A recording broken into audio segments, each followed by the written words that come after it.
नमस्कार, स्वदेश एजेंडा देख रहे हैं आप और मैं हूं आपके साथ राखी। बिहार की बांकीपुर और मध्य प्रदेश की दतिया विधानसभा सीट का उपचुनाव देश भर में चर्चा का विषय बना हुआ है।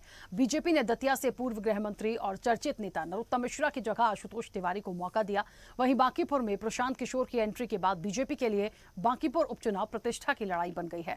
बांकीपुर और दतिया विधानसभा उपचुनावों के इन दोनों घटनाक्रमों को मिलाकर देखा जाए तो ये साफ है कि दोनों ही सीटों पर उम्मीदवार चयन की प्रक्रिया में ही बीजेपी की आंतरिक कलह और सांगठनिक असहजता खुलकर सामने आ गई है। जहां एक और बांकीपुर में पहले घोषित उम्मीदवार अभिषेक बंटी के पारिवारिक चारा घोटाले के दाग के कारण ऐन वक्त पर उनका नाम वापस कराना पड़ा, जिससे पार्टी की उम्मीदवार चयन प्रक्रिया की अपरिपक्वता उजागर हुई। वहीं दूसरी ओर दतिया में कद्दावर नेता नरोत्तम मिश्रा का टिकट काटकर नए चेहरे पर दांव लगाने से पार्टी के भीतर का असंतोष सड़कों पर आ गया, जिसके बाद अब बांकीपुर और दतिया दोनों सीटों पर उपचुनाव भाजपा के राष्ट्रीय अध्यक्ष नितिन नवीन के लिए अग्नि परीक्षा तो है ही, तो वहीं दतिया उपचुनाव मध्य प्रदेश सरकार और संगठन के लिए भी खास है।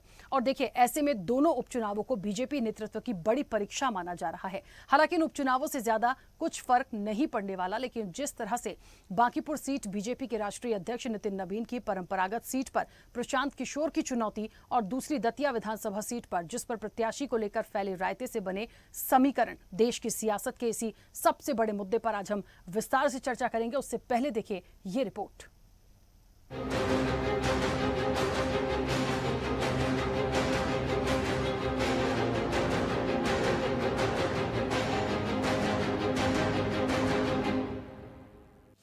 देश की राजनीति में इन दिनों जिस बात की सबसे ज्यादा चर्चा है वो है बिहार का बांकीपुर और मध्य प्रदेश के दतिया विधानसभा का उपचुनाव।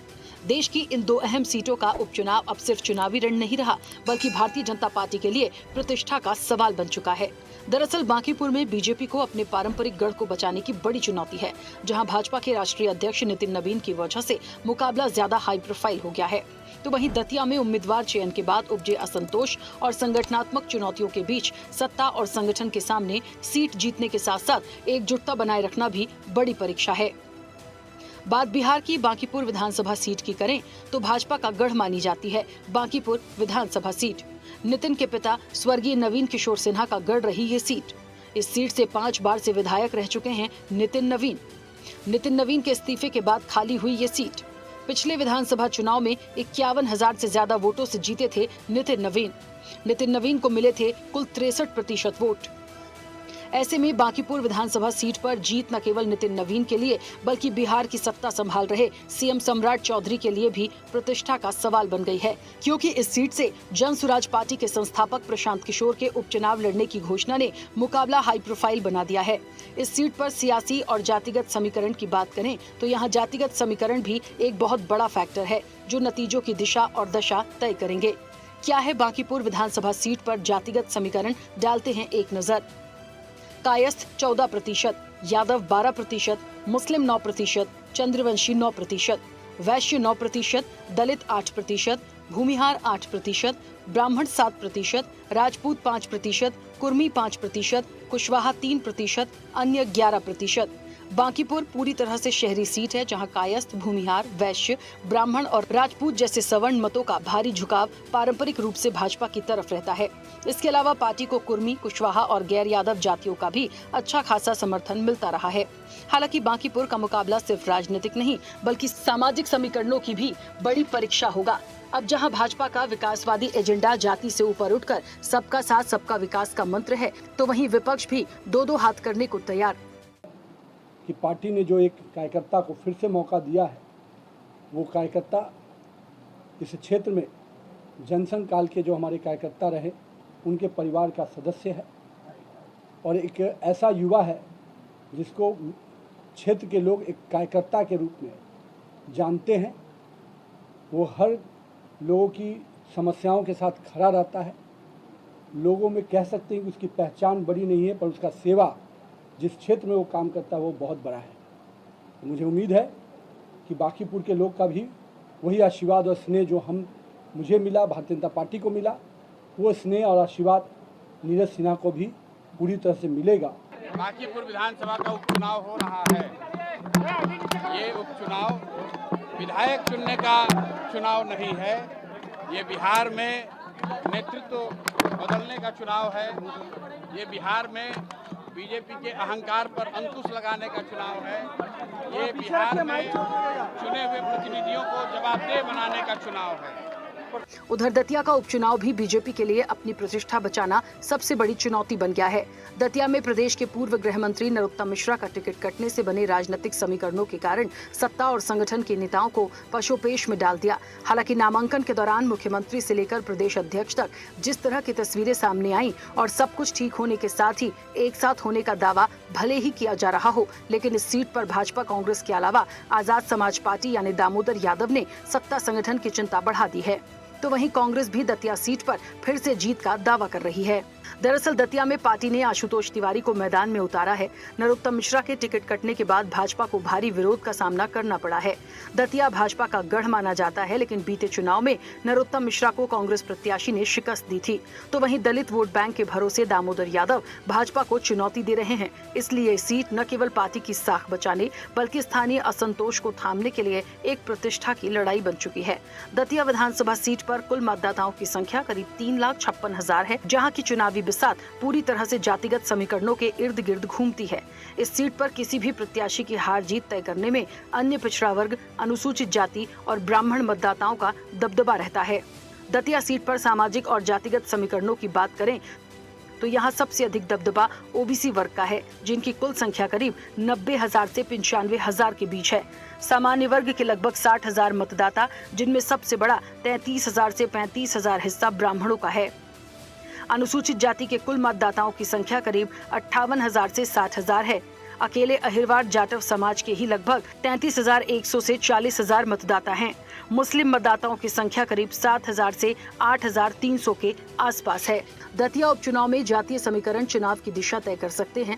बीजेपी सोशल इंजीनियरिंग के जरिए अपने पुराने वोट बैंक को साध रही है, जबकि कांग्रेस और आजाद समाज पार्टी की अलग रणनीति है।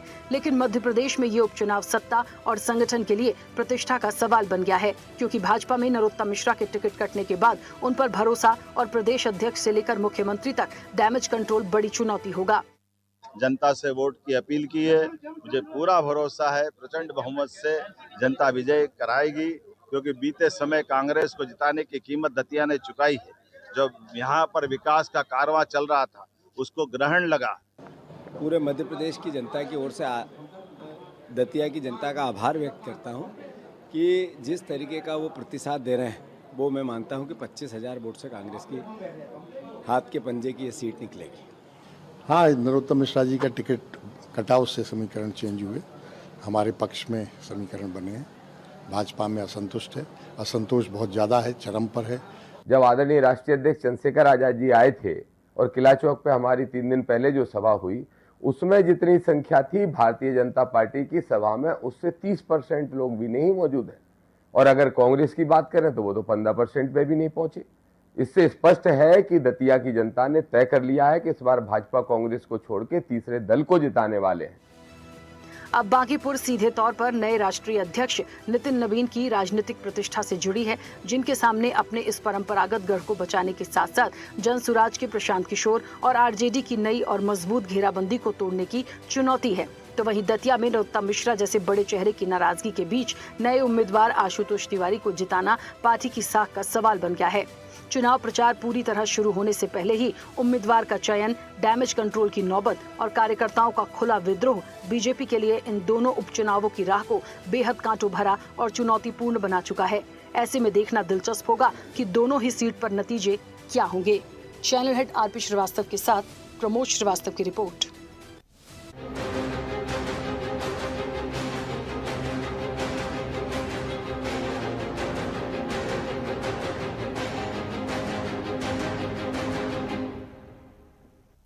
चलिए, तो प्रतिष्ठा की लड़ाई तो बिल्कुल है और बांकीपुर और दतिया पर आ गई है।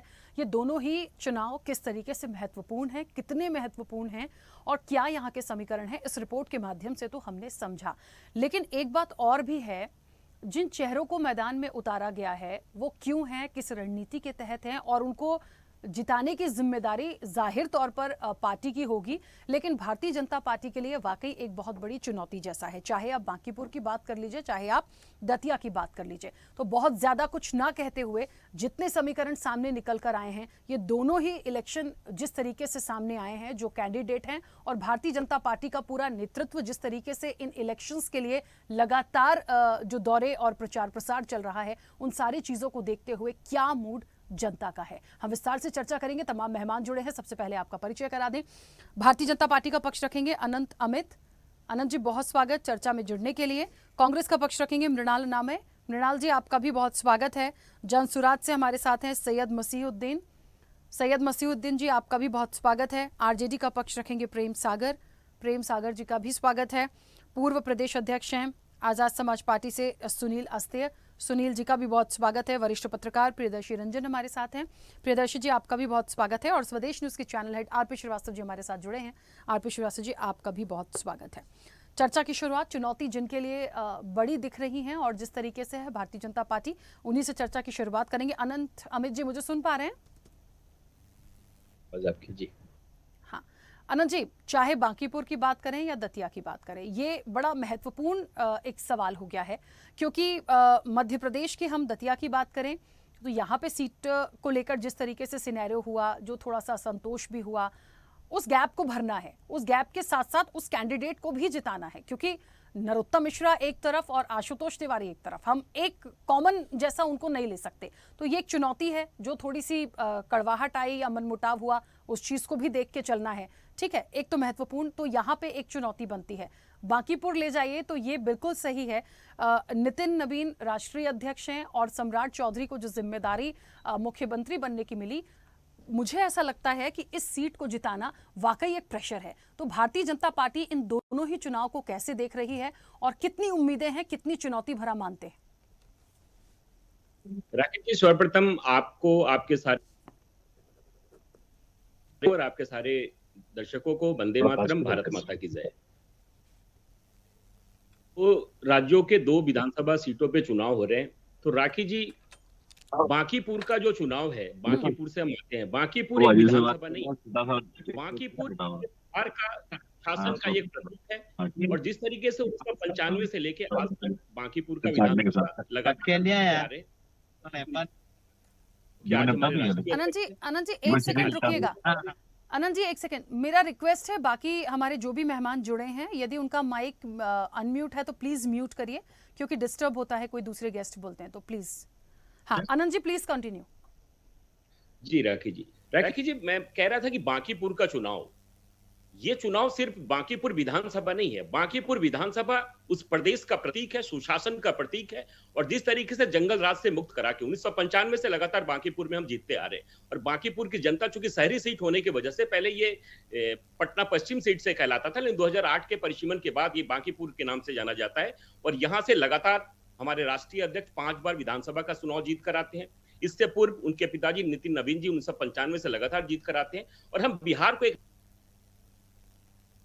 आते हैं बांकीपुर के माध्यम से। जिस तरीके से 2005 के चुनाव में हमने जंगल राज को समाप्त करके सुशासन राज को स्थापित करने का काम किया था, जो कि पटना राजधानी होने की वजह से ये संकेत देना चाहते हैं। और ये चुनाव, और भारतीय जनता पार्टी, तो राखी जी आपको पता होगा, जिस दिन चुनाव खत्म होता है उसी दिन से हम चुनाव की प्रक्रिया में लग जाते हैं। तो हमारे लिए कोई नई बात नहीं है। और जहां तक बिहार की बात है, बिहार हम निश्चित तौर पर जीत रहे हैं और बाकी का सभी का खाता बंद होने वाला है, ये बिहार की जनता भी जानती है। और जहां तक दतिया की बात है, दतिया हम पहली बार 1990 दतिया हम पहली बार राखी जी 1990 में जीत कर आए थे। महेंद्र सिंह हमारे विधायक होते थे 1990 में। उसके बाद 2008 से लेकर लगातार 3 बार नरोत्तम मिश्रा जी ने दतिया का प्रतिनिधित्व किया है। और पिछले चुनाव में हम 23 के चुनाव में हारे हैं और उस हार से हमने सीख ली है। और आज जिस तरीके से आशीष तिवारी हमारे उम्मीदवार हैं और आशुतोष तिवारी उम्मीदवार हैं और हम चुनाव जीत कर आ रहे हैं, और दतिया से एक मैसेज देना चाहते हैं कि भारतीय जनता पार्टी एक परंपरा है, इस देश का संस्कार है। भारतीय जनता पार्टी कोई पार्टी नहीं है। भारतीय जनता पार्टी इस देश का परिवार है। और हम इस माध्यम से बताना चाहते हैं कि दतिया भी जीत रहे हैं और बांकीपुर भी जीत रहे हैं। और हमने जिस तरीके से काम किया है मध्य प्रदेश में, लगातार हम जिस तरीके से हम सुशासन में काम और जनता के बीच में जाकर हमने जो काम किया है, उससे हमें ये पूर्ण विश्वास है कि दतिया की जनता इस बार 2023 के गलती को नहीं दोहराएगी और हम जीत कर आएंगे दतिया से। जी एक अनंत जी, प्रशांत किशोर को किस तरीके से देखते हैं? क्या उनको चुनौती मानते हैं? ये सवाल मैंने इसलिए किया, एक बहुत बड़ा अहम फैक्टर है बांकीपुर के लिए, क्योंकि एक बड़े रणनीतिकार माने जाते हैं। इसके पहले भी बहुत सारे दिग्गजों की रणनीति बनाई है, तो इलेक्शन को कैसे निकालना है, कैसे फेस करना है, तो ये एक अहम चेहरा है इस बार बांकीपुर के लिए। देखिए राखी जी, बिहार की जनता जिस तरीके से है, और बेसिकली 2025 का चुनाव में पूरी शक्ति के साथ प्रशांत किशोर जी ने तमाम विधानसभा क्षेत्रों में प्रचार किया लगे, लेकिन अपनी जमानत तक नहीं बचा पाई वो पार्टी। और हमारे लिए कोई वो चुनौती नहीं है, और बिहार की जनता बिल्कुल ही डिफरेंट तरीके से है। ये सोशल मीडिया और कुछ लोगों के बीच में रहने वाली पार्टी है, जनता के बीच में खड़ी उतरने वाली पार्टी नहीं है। हम उनको अपनी चुनौती मानते ही नहीं है, और बांकीपुर में हमारी कोई चुनौती नहीं है। और प्रशांत किशोर के बिहार की जनता वो मानती भी नहीं है कि प्रशांत किशोर जी बिहार के लिए कुछ करने हैं। प्रशांत किशोर जी के विषय में 2025 में बिहार की जनता ने जो मैंडेट दिया है, प्रशांत जी को भी पता है, और हम उनको अपनी चुनौती नहीं मानते हैं। जी ठीक है, चलिए जल्दी से वापस आऊंगी। मृणाल जी, मुझे सुन पा रहे हैं? हाँ, सुन रहा हूँ रेखा जी, नमस्कार। हाँ मृणाल जी, जी मुझे ऐसा लगता है सबसे पहले मध्य प्रदेश पे ही आऊं, और क्योंकि बड़ा महत्वपूर्ण है। आज तो दोनों ही इलेक्शन ऐसे हैं, चाहे बांकीपुर हो या दतिया हो। इस चीज़ को हमें ऐसे समझना पड़ेगा कि कोई भी इलेक्शन हो, कहते हैं ना कि चुनाव छोटा बड़ा आजकल नहीं होता। आजकल तो मुद्दे ऐसे हो गए हैं कि विधानसभा का चुनाव है तो भी देश का एक बड़ा मुद्दा आ जाता है, और देश की तो बात अलग हो जाती है। इस वक्त जो भी सिनेरियो, जो भी सिचुएशंस है, कांग्रेस को इस तरीके से देखा जाता है कि कैंडिडेट कितनी मजबूती से है। मैं दतिया की बात करूं तो बिल्कुल ये कहा जा रहा है कि बहुत अच्छे उनके टर्म्स भी हैं। घनश्याम जी की बात कर रही हूँ मैं, और एक ऐसा चेहरा है जो बिल्कुल यहाँ से बीजेपी को हार का सामना करा सकते हैं। लेकिन बहुत सारे फैक्टर हैं, हमको ये नहीं भूलना है कि दतिया जो है बीजेपी का गढ़ रहा है। हालांकि पिछली बार नतीजे कुछ और थे, लेकिन बांकीपुर की भी बात करूं तो यहाँ से तो लगातार ये बीजेपी का ही गढ़ है। तो हमें ये दोनों ही समीकरणों को ऐसे समझना पड़ेगा कि कांग्रेस को मैं कहाँ देखूं। देखिए मैडम, ऐसी बात है कि कहाँ से मैं शुरू करूँ। ये बीजेपी जो है, भारत जलाओ पार्टी, बड़का झूठा पार्टी,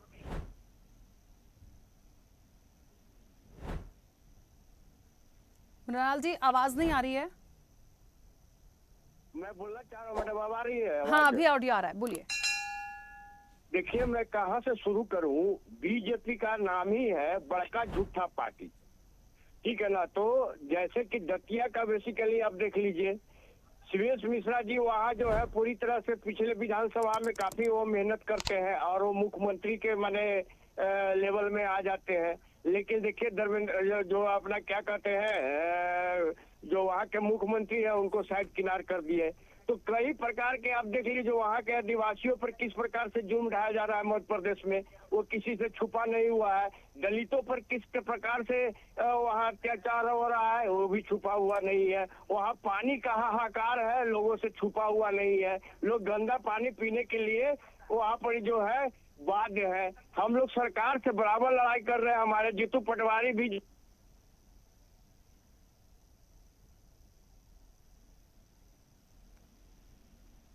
मृणाल जी, आपको ऑडियो बहुत ब्रेक हो रहा है, नेटवर्क में नहीं है शायद आप। मृणाल जी, चलिए ठीक है, दोबारा से आपको हम जल्दी से कनेक्ट करते हैं ताकि बात आपकी पूरी आ जाए, क्योंकि कई सारे मेहमान हैं तो मुझे लगता है जल्दी जल्दी से अपनी बात रखेंगे। बड़ी महत्वपूर्ण चर्चा है ये। अब आ रही है आवाज क्या मैम? हाँ अभी ऑडियो आ रहा है, और मैं उम्मीद करती हूँ अभी ऑडियो ना जाए। प्लीज कंप्लीट करिए जल्दी से। हाँ, तो आप जब बांकीपुर चुनाव का बात ले लीजिए, तो बांकीपुर चुनाव जो है 30 सालों से ही किनके पास है, बीजेपी के पास है। लेकिन आप देख लीजिए बांकीपुर जितना भी विधानसभा क्षेत्र है, वो आप अभी बरसात का टाइम में घूम कर देख लीजिए, नाला और जल निकासी का कोई सुविधा नहीं है। केवल ये लोग प्रचार पर चल रहे हैं, केवल जो है जनता के पैसों को लूट रहे हैं, नहीं ये फंड का कोई यूटिलाइज करते हैं। आप देख लीजिए कि बांकीपुर विधानसभा से ही जो इनके राष्ट्रीय अध्यक्ष आते हैं, नितिन नवीन जी हैं। अब यहाँ से आप सोचिए कि ये 2 बार कैंडिडेट, एक बार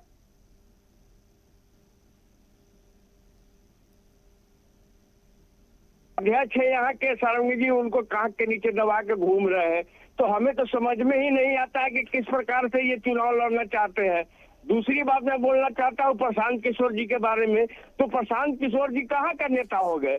आज वो नेता अपने आप को कह रहे हैं, उनको तो हमको लगता है कि बांकीपुर सभा में आने वाले जितने भी वार्ड है उनका भी नाम वो बता देंगे तो हम समझ जाएंगे कि वो बांकीपुर विधानसभा का चुनाव लड़ सकते हैं। अच्छा, मैं एक बात कहना चाहती हूँ मृणाल जी, मतलब ठीक है, आप लोग एक राजनीतिक दल से अपनी अपनी पार्टी का पक्ष रख रहे हैं तो आप दूसरे को कम आंक सकते हैं, लेकिन आपको ऐसा नहीं लगता जिसने कई दिग्गजों के लिए रणनीति बनाई हो, एक अच्छा रणनीतिकार रहा हो, वो अपने इलेक्शन को खुद जब मैदान में है तो क्यों नहीं निकाल सकता? आप ये भी तो सोचिए, हम किसी को कम इतना क्यों आंक रहे हैं? रणनीति बनाने के लिए जब हम लोग सपा और कांग्रेस जब चुनाव लड़ रही थी तो यही ना गए थे प्रशांत किशोर जी यूपी में, वहां पर हम लोग कैसे हार गए? ये इनका काम है, ये मैनेजमेंट गुरु है, ये जान जाते हैं कि भाई किस दल का अभी चुबोल वाला है, उस दल के पास जाके उस प्रकार से वो ब्लू प्रिंट दिखाते हैं और झूठ मूठ का नारा लिख के जो है पैसा ठग के और उनको एस्टेब्लिश करते हैं कि हमने जिता दिया। अब देख लीजिए ना, वहाँ पर ही बेंगलोर में हमारे तमिलनाडु में अब वहाँ पर ही जो है विजय थलाप जीते हैं तो ये कह रहे हैं कि हम जिता दिए। अरे भैया, आप कैसे जिता दिए? आप अपना था तो क्यों नहीं लोकसभा मैंने विधानसभा 2025 के विधानसभा में आपने पूरा सीट जीत लिया। आपने कहा था कि जब हम अगर ये देखिए जेडीयू जो है 27 सीट भी लेके आ जाएगी तो हम राजनीति से संन्यास कर लेंगे, तो इन्हें तो बताया ना कि अभी तक इनको संन्यास ले लेना चाहिए था। अच्छा ठीक है मृणाल जी, क्योंकि अनंत अमित जी ने तो कह दिया चाहे बांकीपुर हो चाहे दतिया हो, हम सीट जीत रहे हैं, ये दोनों सीटें हमारी ही होंगी। मैं आपसे पूछूं दोनों सीटों पे, तो क्या आपको भी ऐसा ही लगता है?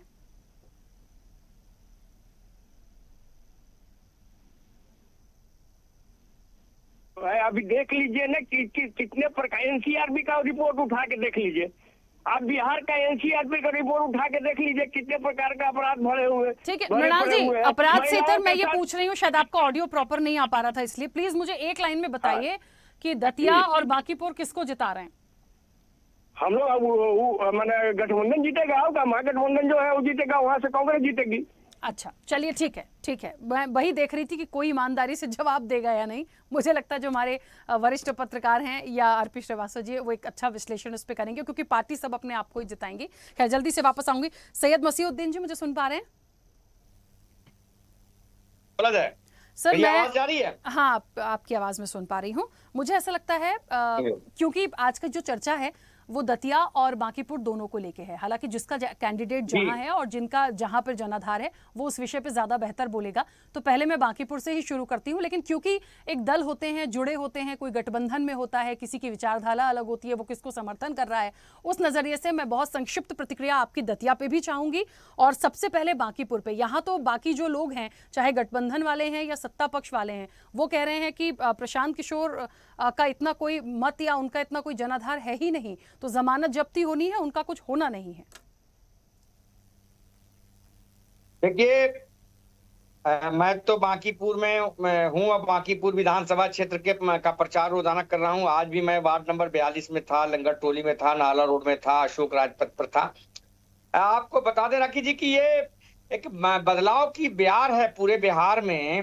बिहार में जो जिसको जंगल राज कह के ये लोग आए थे सत्ता में 2005 में, अब ये दरिंदा राज हो गया है बिहार में। श्री सम्राट चौधरी के नेतृत्व में जो सरकार है, ये सरकार का इकबाल खत्म हो चुका है। जिस तरह जिस तरह भरत भूषण तिवारी की हत्या हुई, पुलिस के द्वारा मुख्यमंत्री के निर्देश पर हत्या हुई, जिस तरह नीट छात्रा का बलात्कार कांड, इस तरह की रोजाना हृदय विदारक घटनाएं हो रही हैं। और ये सरकार या तो सरकार इसको संचालित कर रही है इस तरह के घटनाओं को, या सरकार मूक दर्शक बनी हुई है। तो बदलाव का काफी माहौल है। आपको बताऊं, मैं आज मैं मीठापुर में था।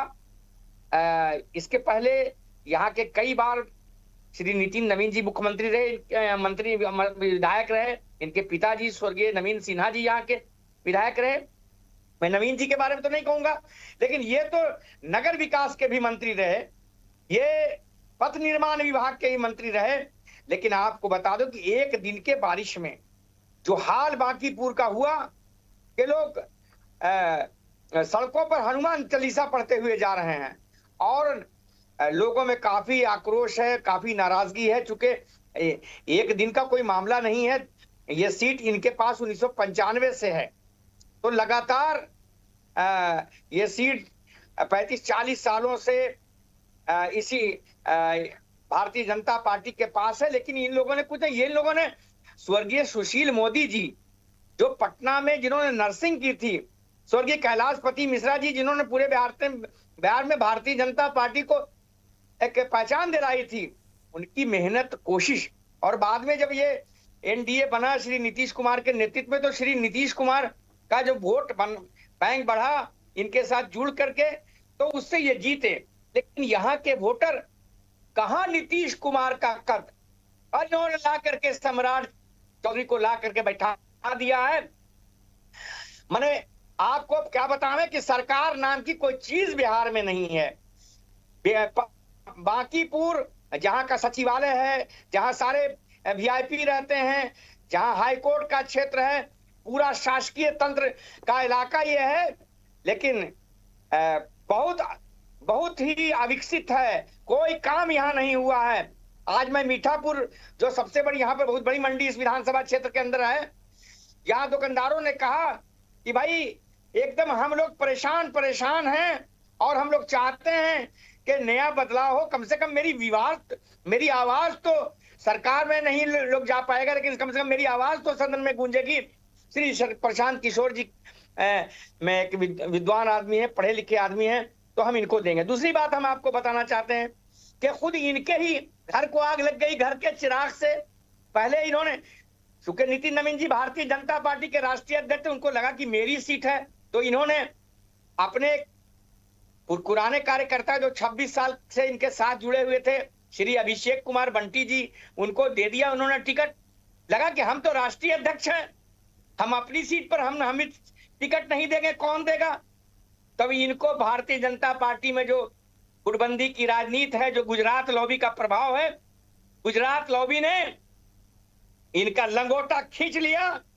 और यहाँ जो बिहार में एक सुपर मुख्यमंत्री हैं जो गुजरात के हैं, जो भारतीय जनता पार्टी के बिहार के संगठन के महामंत्री हैं, श्री भीखू भाई दलसानिया जी, जो यहाँ पर सारा काम करते हैं गुजरात लॉबी का, जो गुजरात लॉबी के ये प्रतिनिधि हैं, तो उन्होंने एक रिपोर्ट दी मुख्यालय को कि ये चुनाव हार जाएंगे अभिषेक कुमार बंटी जी, तो इनका टिकट काट करके दे दिया दूसरे को।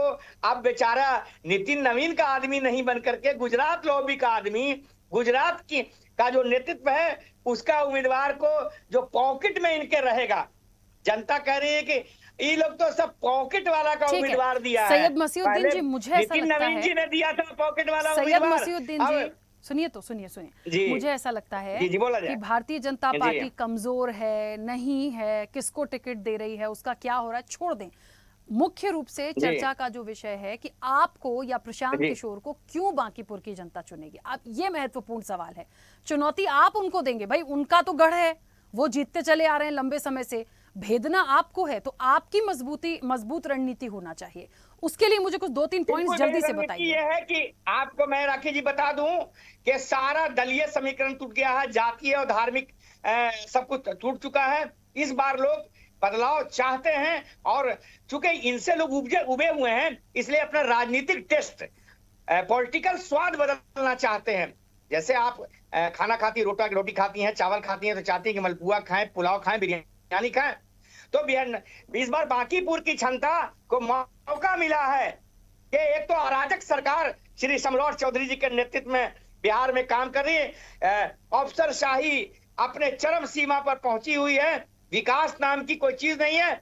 और 40 साल से बांकीपुर विधानसभा क्षेत्र, चाहे वो पटना पश्चिमी कहलाता हो या अब बांकीपुर, आप आइए और आके देख लीजिए कि क्या हंस रहे हैं। और आम लोगों से, हमसे मत पूछिए, हम दल के प्रतिनिधि हैं, अमित आनंद भाई किसी दल के प्रतिनिधि हैं, आम जनता से पूछिए, कान में उसके धीरे से कहेगा नहीं, इस बार बदलाव निश्चित रूप से बदलाव सुनिश्चित है। और सैयद मसीउद्दीन जी, ऐसा होता है ना कि कई बार तो जनता सामने से कुछ और कह देती है, बटन किसी और का दब जाता है। दरअसल ये बहुत बार हुआ है, तो हम इसलिए ये कैसे कह दें कि कौन किसके बारे में कह रहा है, कौन किसको जिताएगा, ये तो खैर नतीजों पे ही सब तय होता है। जनमानस अभी इनके विरोध में है, ये जनमानस बांकीपुर क्षेत्र की जो जनता है, जो महान जनता है, चलिए मैं जो जल्दी से मालिक है वापस बांकीपुर आऊंगी। क्षेत्र की, वो इनको बदलना चाहती है, चूंकि ठीक है अब सर, ये बाकी अपने मेहमान दूसरे- वेट करें। ठीक है, मैं जल्दी से वापस आऊंगी, फिर बोलिएगा। ठीक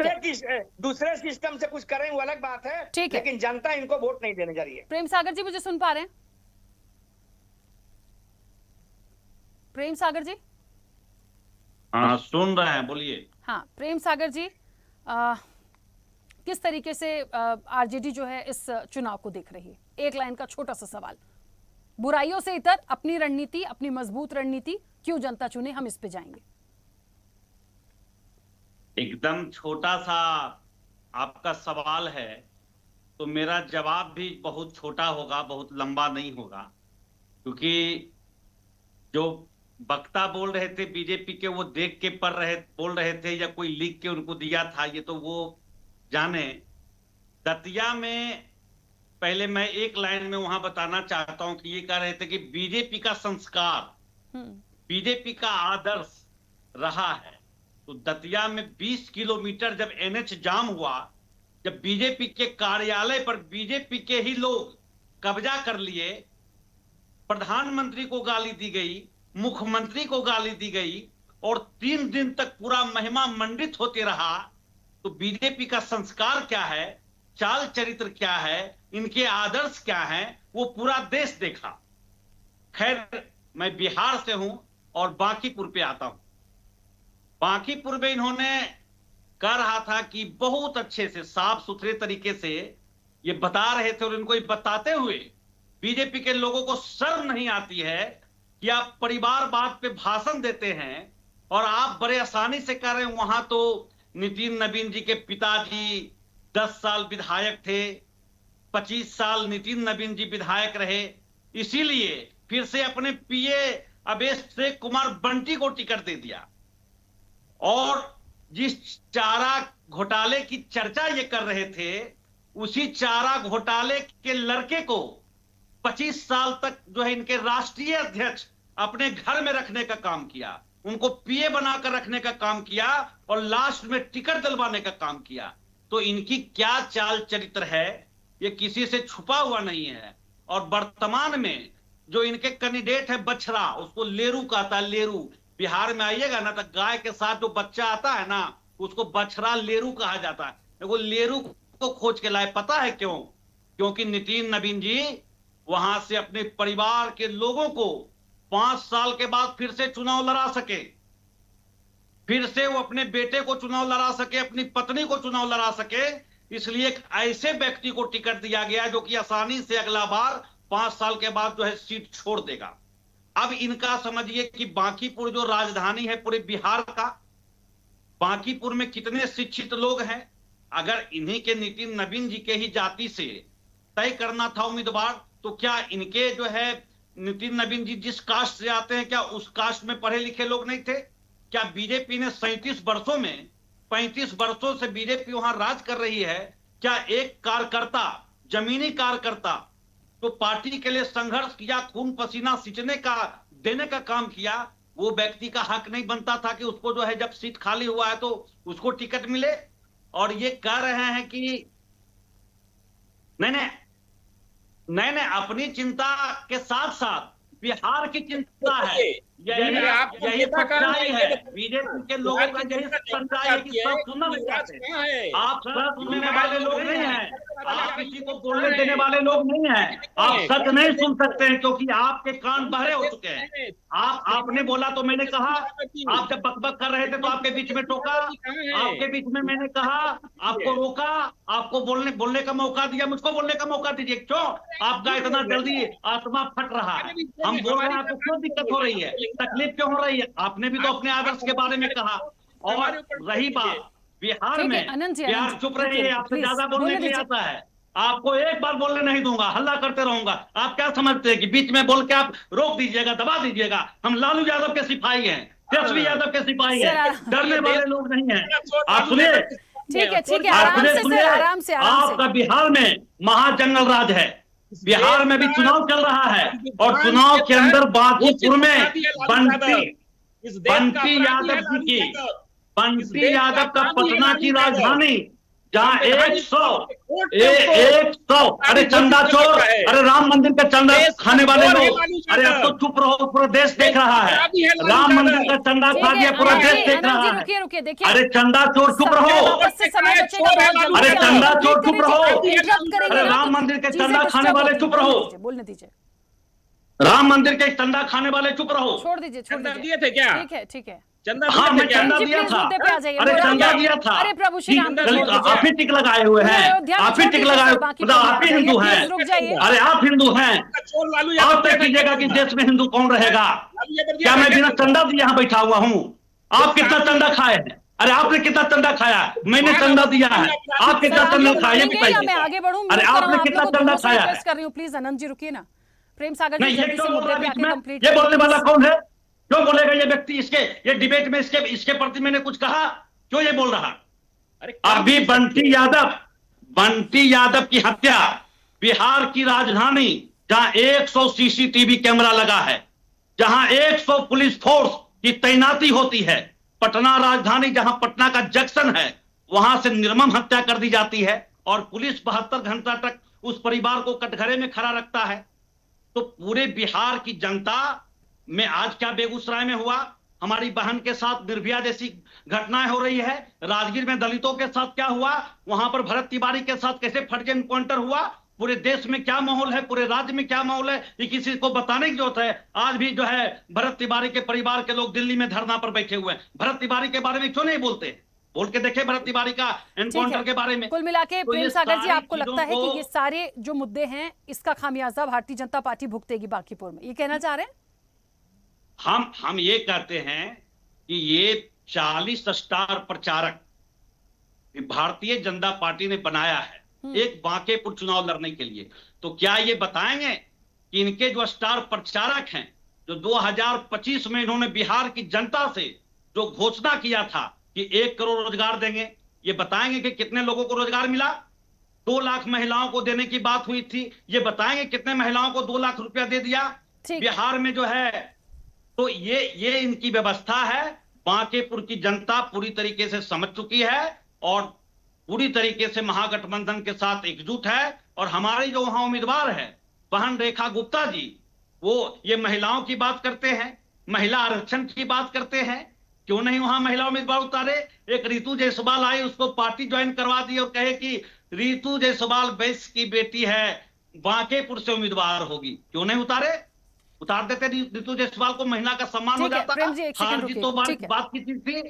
तो पूरी तरीके से बीजेपी बैकफुट पर है और इसके जो उम्मीदवार हैं बांकीपुर में, वो किसी से छुपा हुआ नहीं है। पूरा देश और दुनिया देख रहा है कि कैसे उसके कॉलर पकड़कर उसको खींचा जा रहा है, कैसे उसको गर्दन दबाया जा रहा है। ठीक है प्रेम सागर जी, रुकूंगी मैं। ठीक है सुनील जी, मुझे सुन पा रहे हैं? घूमने से रोका जा रहा है पूरी तरीके से जो बांकीपुर की चुनाव ठीक है प्रेम सागर जी, रुकिए। ठीक है, एक सेकंड, जल्दी से वापस आऊंगी क्योंकि कई सारे मेहमान हैं, रुक जाइए। सुनील जी, मुझे सुन पा रहे हैं? अनम्यूट करिए, आवाज नहीं आ रही। हाँ जी, सुन पा रहा हूँ। हाँ, अभी आपकी आवाज आ रही है। एक ही सवाल आज तो मेरा सबसे पहले कॉमन सा सवाल है, क्योंकि ये लड़ाई झगड़ा शुरू हो जाता है, पता नहीं कहाँ कहाँ चले जाते हैं। और प्रभु श्री राम को मत लाइए, अयोध्या में रहने दीजिए प्लीज आज सब लोग, मेरा एक रिक्वेस्ट है। वो आ जाता है मुद्दा तो चर्चा कहीं और चली जाती है। सुनील जी, आज़ाद समाज पार्टी की यदि मैं बात करूं, हालांकि देखिए मुख्य रूप से महत्वपूर्ण जिम्मेदारी तो मध्य प्रदेश दतिया के लिए ही है, लेकिन फिर भी क्योंकि दोनों ही समीकरणों पे बात हो रही है तो राजनीतिक दल, विचारधारा होती है, कई बार समर्थन की बात भी होती है पर्दे के पीछे से। कैसे दोनों इलेक्शन को देख रहे हैं? मुख्य रूप से दतिया में कितनी बड़ी चुनौती जैसा मान के चल रहे हैं? देखिए, जो आपका सवाल है मैं जवाब दे दूं उसका कि बांकीपुर में तो हमारा जो नेतृत्व है, स्पष्ट उन्होंने कहा कि अभी हमारा शुरुआती दल है और इतने संसाधन नहीं है हमारे पास में, तो हम वहां पर चुनाव नहीं लड़ रहे हैं। और हमारी जो राष्ट्रीय कोर कमेटी, हमारे जो नेता चंद्रशेखर आजाद जी हैं, उन्होंने स्पष्ट कहा कि हम दतिया पे ही फोकस करेंगे और दतिया को अच्छी बुलंदी से हम लोग लड़ेंगे। तो हम पूरी ताकत लगाए हुए हैं।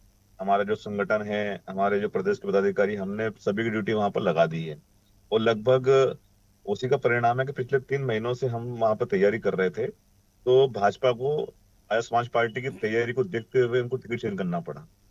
ये बात मैं गारंटी के साथ कह सकता हूं कि अगर नरोत्तम मिश्रा वहां से चुनाव लड़ते तो डेफिनेटली आर्य समाज पार्टी वहां से जीतती। इसी को डर को देखते हुए उन्होंने उसका टिकट बदला है मिश्रा जी का। रही बात कांग्रेस की, तो कांग्रेस तो ये डिसाइड ही नहीं कर पा रही थी। कांग्रेस पार्टी तो दतिया में डिसाइड ही नहीं कर पा रही थी कि हम किसको टिकट दें। कभी अवधेश नायक, तो कभी जो भारती जी हैं, और अब उन्होंने घनश्याम सिंह जी को टिकट दिया है। घनश्याम सिंह जी वही हैं जो वहां से एक राजशाही परिवार से आते हैं। अब मैं बता दूं आपसे कि भाई दतिया में 1,80,000 तो SC OBC का वोट है और 10,000 प्लस मुस्लिम का वोट है। तो ये जो दोनों पार्टियां जो बात करती है कि हम पिछड़ा वर्ग हितैषी हैं, हम दलित हितैषी हैं, हम आदिवासी हितैषी हैं, जब प्रतिनिधित्व देने की बात आती है तो पिछड़ हट जाते हैं। तो दतिया का समीकरण स्पष्ट ये तय कर रहा है कि वहां पर आजाद समाज पार्टी भी लीडिंग रोल में है, और हमारे जो नेता हैं चंद्रशेखर आजाद जी, उनके नेतृत्व में जो हमने प्रत्याशी उतारा है दामोदर यादव जी, बड़े लोकप्रिय प्रत्याशी हैं और जातिगत समीकरण पे फिट बैठ रहे हैं। तो वहां पर ये निश्चित है कि हमारी पार्टी वहां से जीत रही है। दूसरी बात, दतिया के अंदर जो भय का माहौल था, वहां पर डर का माहौल बनाया था, वहां पर गुंडागिर्दी चरम सीमा पर थी, तो कहीं ना कहीं अब वो कम हो चुका है। जो नरोत्तम मिश्रा अगर चुनाव वहां पर लड़ते थे तो उनका एक अलग ही वो था। तो ये स्पष्ट हो चुका है कि दतिया की जनता इस बार परिवर्तन करेगी और आर्य समाज पार्टी का पहला विधायक पूरे देश के अंदर भाई दामोदर यादव जी के रूप में निकलने वाला है। अब रही बात कि नरोत्तम मिश्रा आप क्या करेंगे। नरोत्तम मिश्रा जी जो उनके गुरु थे, जो वीरेंद्र शास्त्री का भी लगभग आज आप देखिए कि उनके भाई ने जो जिस प्रकार की हरकत की कुशा समाज के ऊपर गोली फायरिंग करके, तो कुशा समाज बड़ा मतलब चिढ़ा हुआ है और इतना नाराज है कि ये पूरा एक मतलब वो कर रहे हैं कि कैसे भी करके इस मामले को डैमेज कंट्रोल किया जाए। तो आजाद समाज पार्टी लगातार वहां पर तैयारी कर रही है और अभी हमारे नेता चंद्रशेखर आजाद जी की एक रैली हुई 11 जुलाई को, और दूसरी रैली भी बहुत जल्दी होने वाली है। तो लगभग हमारी 2 रैली वहां पर सम्मिलित है। और जो भाजपा कांग्रेस ने जो 40 स्टार प्रचारक दिए हैं, ये किसी काम के नहीं है। हमारा एक स्टार प्रचारक भाई चंद्रशेखर आजाद जी उन पे भारी पड़ने वाले हैं। तो आप देखना, अगर मैं अतिशयोक्ति होगी कि इस बात को कहूं कि आजाद समाज पार्टी की लोकप्रियता को देखते हुए ये बड़ी दूर की बात नहीं होगी कि यहाँ पर अमित शाह और नरेंद्र मोदी को भी प्रचार करने के लिए आना पड़े, और दूसरी तरफ जो कांग्रेस पार्टी के नेता राहुल गांधी, उनको भी आना पड़े। तो ये भाजपा कांग्रेस को आईना है दतिया उपचुनाव का, कि अभी भी इनके पास समय है कि जनता की जो मतलब किए हुए वादे हैं उनको पूरा करे, नहीं तो इसी प्रकार से जनता इनको हटाने वाली है। ठीक है, चलिए जल्दी से वापस आएंगे। प्रियदर्शी जी मुझे सुन पा रहे हैं? जी सुन पा रहा हूं। प्रियदर्शी जी, सभी लोग अपने अपने आप को जिता रहे हैं और अक्सर ऐसा ही होता है, लेकिन वाकई में हम चाहे दतिया की बात करें या बांकीपुर की बात करें, क्या फैक्टर यहाँ पे इस वाले चुनाव में दोनों जगह दिखेगा? क्या वाकई जातिगत समीकरण हावी रहेगा, या फिर कैंडिडेट जो हैं उनका जो ऑरा है या वो जिस तरीके से है वो हावी रहेगा, या फिर हम ये मान के चलें कि भारतीय जनता पार्टी का जो शीर्ष नेतृत्व है, या हम बांकीपुर चले जाएं तो हम नितिन नबीन देख लें या सम्राट चौधरी देख लें, या यहाँ से हम मध्य प्रदेश की बात करें तो हम मुख्यमंत्री डॉक्टर मोहन यादव की बात कर लें, तो तब अब कांग्रेस की तरफ हम चले जाएं कैंडिडेट में तो हम कांग्रेस नेतृत्व की बात कर लें, ये सत्ता और संगठन की प्रतिष्ठा की बात हो गई है। तो क्या दांव यहाँ पे चलता हुआ आप देख पा रहे हैं? निश्चित तौर पर भारतीय जनता पार्टी की अगर आप बात कर रहे हैं राकेश जी, तो दो-धारी तलवार पर भारतीय जनता पार्टी चल रही है इन 2 विधानसभा उपचुनाव में।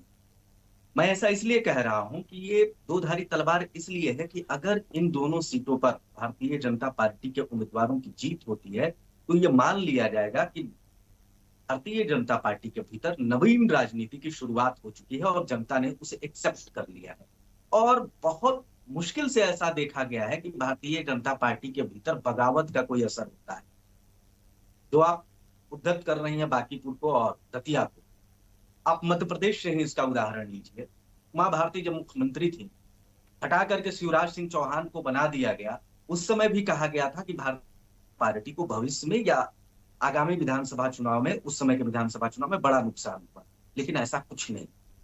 उसके बाद शिवराज सिंह चौहान को जब हटाया गया तब भी ये बातें तैर रही थी कि एक स्थापित नेता को भारतीय जनता पार्टी ने किनारे लगा दिया है, हाशिए पर धकेल दिया है। इसका नुकसान भारतीय जनता पार्टी को लोकसभा और विधानसभा चुनाव में देखने को मिलेगा। वैसा हुआ क्या? आंशिक तौर पर हो सकता है, लेकिन बड़े स्तर पर भारतीय जनता पार्टी को कोई वैसा नुकसान नहीं। वैसी ही बातें बांकीपुर को लेकर के भी आप कह सकती हैं कि ठीक है, तमाम चीजों का विरोध है, लेकिन जो ट्रैक रिकॉर्ड है वो यही कहता है कि भारतीय जनता पार्टी से बगावत करके जीतने वालों का प्रतिशत बहुत कम है और सबसे ज्यादा मुश्किल सीट बांकीपुर का लग रहा है। दूर से देखने में ये लग रहा है, ऐसा लग रहा है कि भारतीय जनता पार्टी ने उम्मीदवार को थोप दिया है। प्राइमा फेसिया ये है, लेकिन भारतीय जनता पार्टी जिस भी उम्मीदवार को, जो चिन्हित 10 से 15 सीटें हैं जो भारतीय जनता पार्टी का गढ़ मानी जाती है, वहां पर चुनाव लड़ाती है, उस होना तय होता है और बांकीपुर उन्हीं सीटों में से एक है। अब सवाल ये है कि कितने वोट प्रतिशत से भारतीय जनता पार्टी जीतती है, क्योंकि प्रशांत किशोर आए हैं और बहुत बड़ा उनका कैनवस बनाया गया है कि बहुत बड़े धाकड़ नेता आए हैं प्रशांत किशोर जी बांकीपुर से चुनाव लड़े, जबकि इनका हाल आनंद मोहन जैसा है जो 90 के दशक में 95 में विपिपा बना करके बिहार पीपुल्स पार्टी बना करके चुनाव लड़ रहे थे और 3% के करीब वोट लाए थे। उसी तरीके से प्रशांत किशोर भी पिछले विधानसभा चुनाव में 3% के करीब वोट लाए और आनंद मोहन का भी संघर्ष, राजनीतिक संघर्ष किसी से छुपा हुआ नहीं है, अपने और अपने परिवार तक सिमट गए। उसी तरीके की राजनीति प्रशांत किशोर की भी है कहीं ना कहीं। जब इनके कार्यकर्ता चुनाव लड़ रहे थे तब प्रशांत किशोर क्यों नहीं मैदान में आए थे? तेजस्वी यादव जैसा धाकड़ नेता के खिलाफ उन्होंने कहा कि मैं चुनाव लड़ूंगा राघोपुर विधानसभा क्षेत्र से, और मैदान छोड़ करके प्रशांत किशोर भाग गए। इनको लगा कि वहां तो फजीहत हो जाएगी। अब ये फिर आए हैं, इनको लगा है कि नहीं, यहाँ बांकीपुर उपचुनाव में कोई बड़ा नेता नहीं है, कोई बड़ा उम्मीदवार नहीं है, कोई बड़ा दावेदार नहीं है, ऐसे में मौका है कि हम बाजी मार ले जाएंगे, चुनाव जीत जाएंगे। और उनको ऐसा इसलिए भी लग रहा है कि हाल के दिनों में कुछ ऐसे स्किप रहे हैं सरकार के जो भारतीय जनता पार्टी के खिलाफ जाता हुआ दिख रहा है। जिस तरीके से भरत तिवारी प्रकरण राजनीतिक मुद्दा बन गया, शंभू गर्ल्स हॉस्टल कांड पीड़िता का मामला मुद्दा बन गया, कुछ और ऐसे मुद्दे बने बिहार की राजनीति में जिससे भारतीय जनता पार्टी की साख पर कई सवाल खड़े। तो प्रशांत किशोर को लगा कि ये बहती गंगा में हाथ धोने का बढ़िया मौका है। लेकिन सवाल यही है कि क्या भारतीय जनता पार्टी के हार्डकोर कार्यकर्ता इतने नाराज हो चुके हैं अपने शीर्ष नेतृत्व से, भारतीय जनता पार्टी की सरकार से, कि वो जुम्मा 6 महीने की सरकार से लाभ होकर के उपचुनाव में एक सीट हरवा दे? ऐसा होगा क्या? ये बड़ी बात होगी। और अगर ऐसा होगा तब तो बहुत बड़ा राजनीतिक परिवर्तन होने जा रहा है। और अगर ऐसा नहीं होता है तो यकीन मानिए इस बात की मुहर लग जाएगी कि भारतीय जनता पार्टी जिस तरीके से चल रही है वो कहीं ना कहीं उसकी कामयाब राजनीति का हिस्सा है। कई बार ऐसा मौका आया भारतीय जनता पार्टी के भीतर जब नेतृत्व परिवर्तन हुआ, और यह भी वो मौका है जहां पर नेतृत्व परिवर्तन हो रहा है। आडवाणी युग में भी परिवर्तन हुआ था, आडवाणी युग के बाद मोदी ने जो परिवर्तन किया, अब ये नए लोग जो आ रहे हैं राजनीति में वो ये परिवर्तन करते हुए दिख रहे हैं। नितिन नवीन उसके अगुआ है, और जिस दिन नितिन नवीन को भारतीय जनता पार्टी का राष्ट्रीय अध्यक्ष बनाया गया था उसी दिन यह तय हो गया था कि भारतीय जनता पार्टी अब नई शैली पर चलने वाली है, नए लोगों को मौका मिलेगा और उन्हीं लोगों की फहरिस्त में, चाहे वो दतिया में हो या फिर बांकीपुर में। दतिया विधानसभा क्षेत्र से नरोत्तम मिश्रा का जब विधानसभा का टिकट कटा तो जाकर के वे किन से मिले? नितिन नवीन से। कहीं ना कहीं भारतीय जनता पार्टी के भीतर एक जो आरोप लगता रहा, उनके ऊपर जो आरोप लगता रहा है कि वे अपने राष्ट्रीय अध्यक्ष को खुली छूट नहीं देते हैं, अमित शाह और नरेंद्र मोदी पर यह आरोप लगता रहा है। ये 2 विधानसभा के उपचुनाव में तो यह स्पष्ट हो गया है कि नितिन नवीन निर्णायक हैं। जो निर्णय नितिन नवीन ने लिया, सभी पार्टी के राष्ट्रीय इकाई ने जो निर्णय लिया, प्रदेश इकाई ने उसको सिरोधार्य माना, बिहार में भी और मध्य प्रदेश में। जी चलिए जल्दी से वापस आऊंगी, हालांकि समय की आज सीमा है। आरपी श्रीवास्तव जी, दोनों ही राज्यों की यदि हम बात कर लें, मुझे ऐसा लगता है चाहे हम दतिया की बात कर लें, चाहे हम बांकीपुर की बात कर लें, 2 राज्यों के 2 ऐसे जगह के चुनाव हैं जहां सत्ता और संगठन की बात हो रही है। सबसे बड़ी बात यह है कि यदि एक विश्लेषण संक्षिप्त में समझने की कोशिश करें, कैसे आप देख पा रहे हैं? नहीं राखी, देखिए जो अभी तक हमने विश्लेषण सुना, लगता है कि इसमें बहुत लंबा चौड़ा जो है विश्लेषण करने की ज़रूरत नहीं है। हाँ, एक बात जरूर कहा जा सकता है कि दतिया और बांकीपुर का जो चुनाव है राष्ट्रीय स्तर पर एक तरह से चर्चा का विषय बना हुआ है। और आप देख रहे हैं कि बांकीपुर का जहाँ तक सवाल है, वहाँ लगातार भारतीय जनता पार्टी का कैंडिडेट जीतता रहा है और एक परंपरागत सीट है। तो वहाँ निश्चित रूप से ये कह पाना, और अभी जिस तरह की बातें निकल के आई हैं, हमें लगता है कि जो है प्रियदर्शी रंजन जी ने कहा, इसके अलावा जो वहाँ से विश्लेषण कर रहे हैं, इन सब बातों को अगर एक तरह से देखा जाए तो ये माना जा सकता है कि बांकीपुर में भारतीय जनता पार्टी, जहाँ से राष्ट्रीय अध्यक्ष नितिन नवीन जी जो लगातार लीड कर रहे हैं भारतीय जनता पार्टी को राष्ट्रीय स्तर पर, तो वहाँ पर तो जीत होना चाहिए। लेकिन एक चीज़ और है, वहाँ दोनों सीटों में एक चीज़ देखने वाली बात है कि ये चुनाव जो है त्रिकोणीय हो गया, बड़ा रोचक हो गया।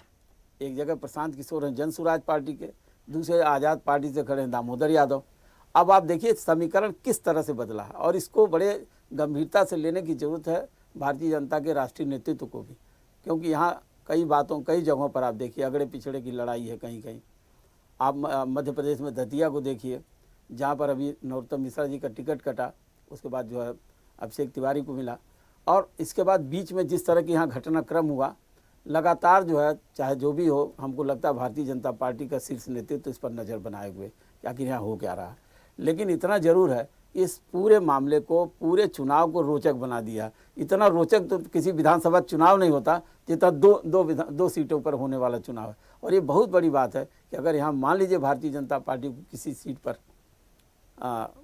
पराजय मिलती है, तो एक तरह से ये जो है आप बोल रहे हैं प्रतिष्ठा की लड़ाई है। तो ये प्रतिष्ठा की लड़ाई किसकी हो जाएगी? प्रतिष्ठा किसकी है? भारतीय जनता पार्टी की है। जहाँ तक दतिया का सवाल, भले चुनाव हार गए नरोत्तम मिश्रा, लेकिन जिस तरह से यहाँ पर भारतीय जनता पार्टी की सरकार है और तमाम काम हो रहे हैं, अगर उनको देखा जाए तो इस सीट को हारना नहीं चाहिए। लेकिन पिछली बार राजेंद्र भारती ने हराया और किसी तरह से जिस वजह से ये सीट खाली हो गई। बांकीपुर में सीट खाली हुई, नितिन नवीन राष्ट्रीय अध्यक्ष बने, इसके बाद वो सीट खाली हो गई। तो ये सब चीज़ों को अगर मिला करके देखा जा राखी तो ये बात समझ में आती है कि इस चुनाव पर पूरे मीडिया की नज़र है, पूरे देश की नज़र है कि भाई ये दो उपचुनाव हैं कौन और इन पर क्या हो रहा है, इस पर किसकी प्रतिष्ठा की लड़ाई है। एक तरफ वहाँ पर जो है सम्राट चौधरी और नितिन नवीन, यहाँ पर तो जो मुख्यमंत्री मोहन यादव और फिर नितिन नवीन। तो इन सारी चीज़ों को अगर मिला करके देखें तो हमें लगता है ये बड़ा रोचक चुनाव है। और जो हमारे जो भी प्रवक्ता बैठे हैं जिस भी पार्टी के हैं, वो शायद सारे लोग समझते होंगे, लेकिन एक फैक्टर जरूर काम कर रहा है कि एक जाति समीकरण भी काम करेगा। खास करके दतिया में आप देखिए कि यहाँ पर जो है काफ़ी कुछ ओबीसी और दलित वोट है और उसकी तुलना में जो है अपर कास्ट की वोट कम है। लेकिन बांकीपुर में जहाँ तक जो है लगभग जो है करीब 60 से 70% जो है अपर कास्ट की वोट है। और वहाँ पर लगातार जीत का कारण भी है कि भारतीय जनता पार्टी अपना बढ़त बनाए हुए। अब ये टकराव मान लीजिए वहाँ पर अपर कास्ट में बांकीपुर में होता है कि ब्राह्मण, क्षत्रिय, वैश्य, कायस्थ, अगर इन सारी चीज़ों का अगर गणित होता है तो बात अलग है। लेकिन एक चीज़ तय है कि इन दोनों सीटों से किसी राज्य की राज्य सरकारों पर कोई फ़र्क नहीं पड़ने वाला है।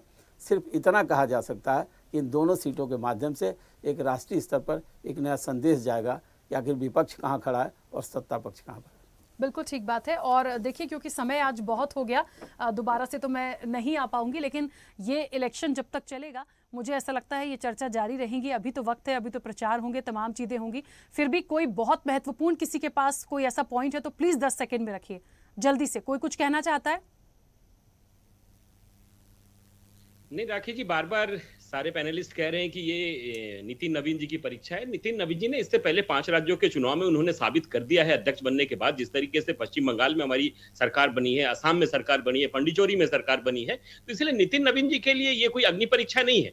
नितिन नवीन जी और हमारे पार्टी में अग्नि परीक्षा जैसे कोई शब्द होते नहीं है। हमारी पार्टी जिस दिन चुनाव खत्म होता उसी दिन से चुनाव की प्रक्रिया में लग जाते हैं। बचाना और जिताना तो अग्नि परीक्षा ही होगी। हार गए तो क्या करेंगे? जवाब कैसे देंगे? उन्होंने पश्चिम बंगाल में दे दिया है। पश्चिम बंगाल की जनता ने बता दिया है कि नितिन नवीन जी के नेतृत्व को स्वीकार कर लिया है। असम की जनता ने बता दिया है, पौंडीचोरी की जनता ने बता दिया है, केरल की जनता ने बता दिया है, तमिलनाडु की जनता ने बता दिया है। इसीलिए हम दोनों सीट जीत कर आ रहे हैं राकेश जी, कहीं कोई डाउट नहीं है।